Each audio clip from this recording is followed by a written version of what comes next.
पंढरपूर पासून अवघ्या 15 मिनिटांच्या अंतरावर पंढरपूर करकंब रस्त्यावर धोत्रेज ग्रँड प्रायव्हेट लिमिटेड घेऊन आले आहेत पंचतारांकित सुविधांनी युक्त हॉटेल ग्रँड। तसेच पुण्या मुंबईच्या धर्तीवर सर्व सुविधांनी युक्त hotel Shriyash restaurant, veg non veg permit room bar, प्रशिक्षित कुक व होस्टिंग सेवा हॉटेल ग्रँड मध्ये उपलब्ध आहेत। 50 एसी रूम्स, 3500 स्क्वेअर फुटाचा सुसज्ज बकवेट हॉल, भव्य एसी सूट्स, टेरेस गार्डन, भव्य लॉन आणि चेंजिंग रूम सहित स्विमिंग टँक, प्रशस्त पार्किंगची सुविधा। पंढरपूर नजीक असलेल्या हॉटेल ग्रँड या सुसज्ज आणि पंचतारांकित सुविधांनी युक्त hotel grand, hotel Shriyas restaurant, veg non veg permit room बार, पंढरपूर करकंब रोड। संपर्क 02186 24 22 45।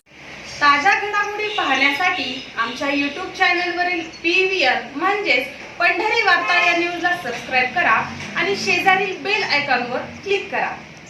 पंढरपूर नगरपालिकेतील तीर्थक्षेत्र विकास आघाडीत फूट पडल्याची चर्चा मागील 4 दिवसांपासून शहरात होताना दिसून येत होती।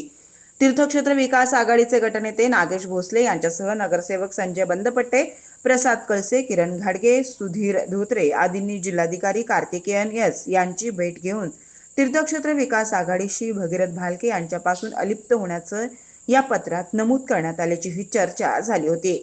मात्र आज भगीरथ भालकेंनी घेतलेल्या पत्रकार परिषदेत या चर्चेस पूर्णविराम दिला असून नागेश भोसलेंनी अथवा त्यांच्या सोबतच्या नगरसेवकांनी अशा प्रकारचं कुठलंही पत्र जिल्हाधिकाऱ्यांना दिलं नसल्याचं सांगत, जर तसे पत्र असेल तर दाखवा असा प्रतिप्रश्न केलाय।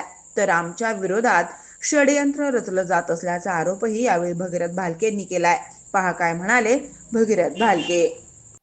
मुळात बातम्या देणाऱ्यांनी, छापणाऱ्यांनी पत्रकार बांधवांच्या माध्यमातून आव्हान आणि विनंती करतो की अशा आशयाचं पत्र, प्रूफ त्या ठिकाणी कुठल्याही छापत असताना, देत असताना त्या पत्रकार बांधवांच्याकडं काही प्रूफ असलं त्या ठिकाणी पाहिजे। या नगरसेवकांनी तीर्थक्षेत्र विकास आघाडीच्या कलेक्टर ऑफिसला नूतन कलेक्टरांना भेटायला त्या ठिकाणी गेल्यानंतर, नूतन कलेक्टरांना सदिच्छा भेटायला गेल्यानंतर, त्या भेटीच्या निमित्तानं फोटो व्हायरल झाल्यानंतर जर या नगरसेवकांनी तशा त्या आशयाचं, गट स्थापनेचं किंवा काय त्या आशयाचं काही पत्र दिलं असेल तरी दाखवावं त्याने। म्हणून हा प्रकार, हे षडयंत्र आमच्या परिवाराला, आम्हाला आज त्या ठिकाणी नव्यानं नाही, गेली 25-30 वर्ष झालं या सगळ्या गोष्टीतून तावून सुलाखून आणि सगळ्या गोष्टीतून त्या ठिकाणी आम्ही जातोय। त्यामुळं आमच्यात कुठलाही वाद नाही। घरगुती आपल्या प्रत्येकाच्या घरात जसे गैरसमज असतात तसे सगळ्यांच्यात आपल्यात आता झाले तसे होतात। आम्ही सगळे एक आहोत।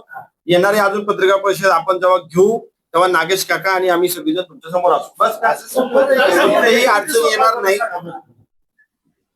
सचिनराव, कुठेही अडचण येणार नाही। येणारा हा 12 तारखेचा कार्यक्रम अतिशय जोमाने आम्ही सगळेजण मिळून करतोय। हे सगळे सहकारी आमच्या बरोबर आहेत।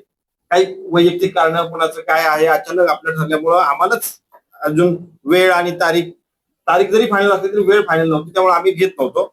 तर कुणीही कुठलाही गैरसमज करू नये। आपण सगळ्यांनी मिळून हा कार्यक्रम कसा यशस्वी होईल आणि पंढरपूर शहरासाठी या राज्याचे उपमुख्यमंत्री साहेब येत आहेत, आपल्या या शहरासाठी अजून काही चांगलं त्यांच्याकडनं घेण्यासाठी आपण सगळे पत्रकार बंधूंनी आम्हाला सुचवावं, त्या पद्धतीची मागणी आपण त्यांच्याकडे करू आणि विकासाचं एक काम आपण सगळेजण मिळून करूया।